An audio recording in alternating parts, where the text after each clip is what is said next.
Love with God channel weekly gospel. Mark நற்செய்தியிலிருந்து வாசகம். அதிகாரம் 5, இறைவார்த்தைகள் 21 முதல் 43 வரை. இயேசு படகேறி கடலை கடந்து மீண்டும் மறு கரையை அடைந்ததும் பெருந்திரளான மக்கள் அவரிடம் வந்து கூடினர். அவர் கடற்கரையில் இருந்தார்.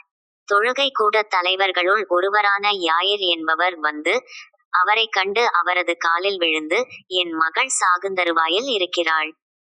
நீர் வந்து அவள் மீது கைகளை வையும்.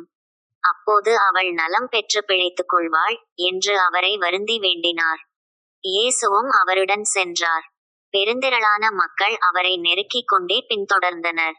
அப்போது 12 ஆண்டுகளாய் இரத்த போக்கினால் வருந்திய பெண் ஒருவர் அங்கு இருந்தார். அவர் மருத்துவர் பலரிடம் தமக்கு உள்ளதெல்லாம் செலவழித்தும் ஒரு பயனும் அடையாமல் மிகவும் துன்பப்பட்டவர். அவர் நிலைமை வர வர மிகவும் கேடுற்றது. அவர் இயேசுவை பற்றி கேள்விப்பட்டு மக்கள் கூட்டத்துக்கிடையில் அவருக்கு பின்னால் வந்து அவரது மேலுடையை தொட்டார். ஏனெனில், நான் அவருடைய ஆடையை தொட்டாலே நலம் பெறுவேன் என்று அப்பெண் எண்ணிக் கொண்டார். தொட்ட உடனே அவருடைய இரத்த போக்கு நின்று போயிற்று. அவரும் தம் நோய் நீங்கி நலம் பெற்றதை தம் உடலில் உணர்ந்தார். உடனே இயேசு தம்மிடமிருந்து வல்லமை வெளியேறியதை தம்முள் உணர்ந்து மக்கள் கூட்டத்தை திரும்பி பார்த்து, என் மேலுடையை தொட்டவர் யார் என்று கேட்டார். அதற்கு அவருடைய சீடர்கள் அவரிடம், இம்மக்கள் கூட்டம் உம்மைச் சூழ்ந்து நெருக்குவதைக் கண்டும் என்னை தொட்டவர் யார் என்கிறீரே என்றார்கள். ஆனால் அவர் தம் மேலுடையை தொட்டவரை காணும்படி சுற்றிலும் திரும்பி பார்த்து கொண்டிருந்தார்.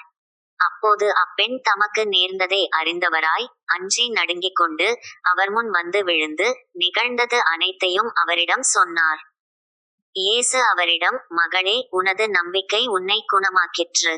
அமைதியுடன் போ. நீ நோய் நீங்கி நலமாயிரு என்றார்.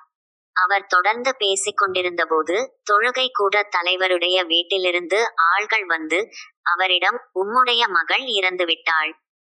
போதகரை ஏன் இன்னும் தொந்தரவு செய்கிறீர் என்றார்கள்.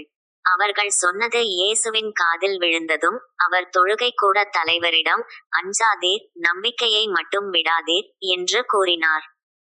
அவர் பேதுரு, யாக்கோபு, யாக்கோபின் சகோதரரான யோவான் ஆகியோரை தவிர வேறொருவரையும் தம்முடன் வரவிடவில்லை. அவர்கள் தொழுகை கூட தலைவரின் வீட்டிற்குச் சென்றார்கள். அங்கே அமளியையும் மக்கள் அழுது ஓலமிட்டு புலம்புவதையும் இயேசு கண்டார். அவர் உள்ளே சென்று, ஏன் இந்த அமளி, ஏன் இந்த அழுகை, சிறுமி இறக்கவில்லை, உறங்குகிறாள் என்றார். அவர்கள் அவரை பார்த்து நகைத்தார்கள்.